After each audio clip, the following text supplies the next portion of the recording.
Hello boy, selamat datang di channel Like Boy.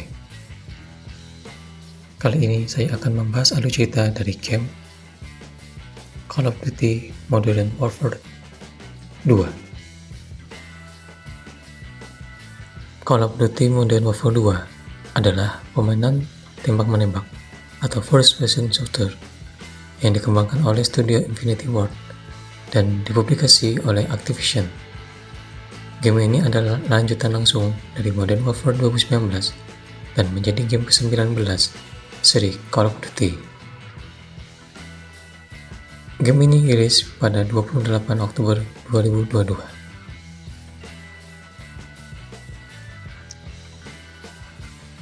Modern Warfare 2 adalah kelanjutan tidak langsung dari Call of Duty Modern Warfare 2019 dengan alur cerita berlangsung pada akhir 2022.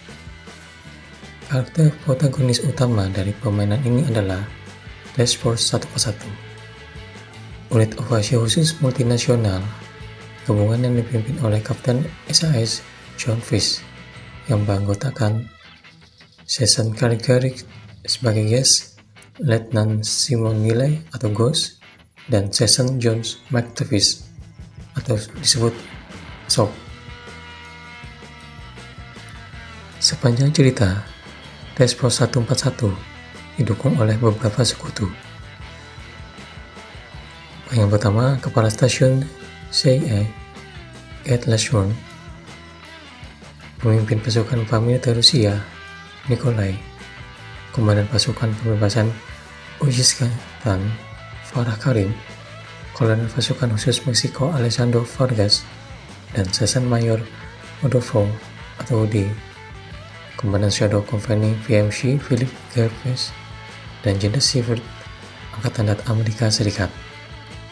Karakter antagonis utama Modern Warfare 2 adalah Mayor Hassan Jaini, seorang perwira pasukan Quds Iran yang bersekutu dengan organisasi teroris Uji Al-Qatala dan didukung oleh Kapten Las Almas. Karakter tersebut dikendalikan oleh Sicaria Valeria Garcia yang menyembunyikan. Cerita berlangsung di lokasi nyata dan fiksi seperti Amsterdam, Chicago, Uzbekistan, dan United Republic of Ada. Almaty sebagai ibu kotanya. Sebagai lokasi utama dalam mode kampanye dan multiplayer, serta peta baru Warzone 2 yang dapat dimainkan secara gratis. Plot game ini sebagian berdasarkan pada peristiwa kehidupan nyata, seperti pembunuhan Qasem Soleimani. Pada Juli 2022, Task Force 141 telah bekerja di bawah komando Jenderal Sivert, melakukan serangan terhadap pasukan Iran yang didukung Rusia. Ketika serangan udara membunuh Jenderal Ian Kovani saat pertemuan untuk menyepakati transfer senjata di Al-Masjah, komandan keduanya, Mayor Pasukan Quds Hassan Jayani, mengambil alih kepemimpinan dan terlibat dalam pendanaan aktivitas teroris selama beberapa bulan.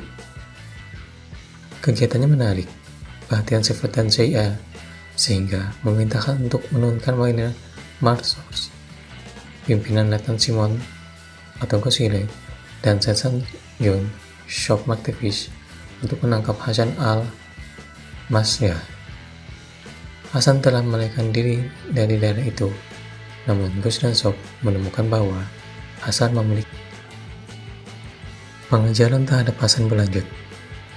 Laswell, Kapten John Fish, dan Season Kyle atau Guest Carrick mengejar salah satu kurir Hassan di Amsterdam. Mengetahui bahwa Hassan telah bersekutu dengan kartel Las Almas yang sedang berlindung di Meksiko. Setelah upaya penangkapan Hassan di perbatasan Amerika Serikat dan Meksiko gagal, Kolonel Pasukan Khusus Meksiko Alejandro Vargas dan Season Mayor Rodolfo atau Rudy berpartisipasi dalam operasi gabungan dengan Ghost, SOP, dan Shadow Company untuk menangkap Hassan. Meski berhasil, mereka terpaksa membebaskannya dari penjara untuk menghindari dampak politik saat memasang alat pelacak di ponselnya. Panggilan telepon Hassan yang terlacak membawa Face, Laswell, dan Guest ke Spanyol untuk menyerang tempat penetasan ikan milik Las Almas, di mana mereka menemukan bahwa Las Almas memiliki perangkat GPS buatan Rusia yang digunakan untuk curian. Laswell ditangkap oleh pasukan Alcatala, sehingga mendorong Weiss dan Guest untuk menyelamatkannya di Uzbekistan. Dengan bantuan sekutu lama mereka, Nikolai dan Farah Karim. Sementara itu, Vargas dan Sok menyusup ke pertemuan Las Almas untuk mengidentifikasi pemimpin mereka, Ersin Nomberg, yang dinyatakan sebagai mantan rekan setim Vargas, Valeria Garcia. Valeria membuat kesepakatan dengan Shadow Company untuk mengungkap lokasi rudal. Sebuah serangan yang dipimpin oleh Ghost, Komandan Shadow Company Philip Gavras, Sok, dan Vargas membuat satuan tugas gabungan menyerang sebuah derek minyak dan kapal tanker kargo yang telah terbengkalai untuk mencegah peluncuran rudal.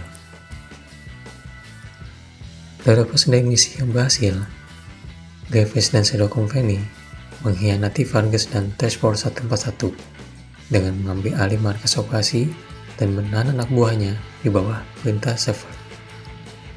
Gavras menangkap dan memenjarakan Vargas, sementara Ghost dan Sok berhasil melarikan diri ke tempat yang aman. Dengan bantuan dari Farah, Laswell, Weiss dan Guest, Ghost dan Sok meluncurkan penyerangan ke penjara untuk membebaskan Vargas dan tentaranya. Selama proses ekstasi, Laswell mengungkapkan bahwa pada bulan Agustus, Shepard dan Gavras bertanggung jawab atas misi transportasi yang gagal dan ilegal. Misi itu adalah misi penyerahan rudal balistik ke sekutu Amerika di Timur Tengah dan URA untuk melawan Rusia, tetapi disergap oleh VMC Rusia dan mengambil 3 rudal balistik dan menyembunyikannya. Weiss menghadap Shepard. Weiss berjanji untuk mengejar Shepard setelah Hassan dan Gavras dieliminasi. Task Force 141 dan sekutu pasukan khusus Meksiko. Mereka berhasil membunuh Gavras dan mengetahui dari Valeria bahwa Hassan ada di Chicago. Berniat untuk menembakkan rudal tersisa ke Washington DC, tim berhasil menggagalkan plot dan membunuh Hassan. Sebagai buntut dari misi, Shepard bersembunyi, sementara Laswell menginformasikan Task Force 141 bahwa pemimpin ultranasionalis Rusia yang bertanggung jawab atas operasi Shepard yang gagal adalah Vladimir Makarov. Sementara itu, sel teroris Rusia bersiap untuk membajak sebuah pesawat setelah menerima pesan dari Makarov, memberitahu mereka untuk tidak berbicara bahasa Rusia selama misi mereka. Oke boy, terima kasih sudah menyaksikan pembahasan video saya. Jangan lupa like, share, komen, dan subscribe. See you boy.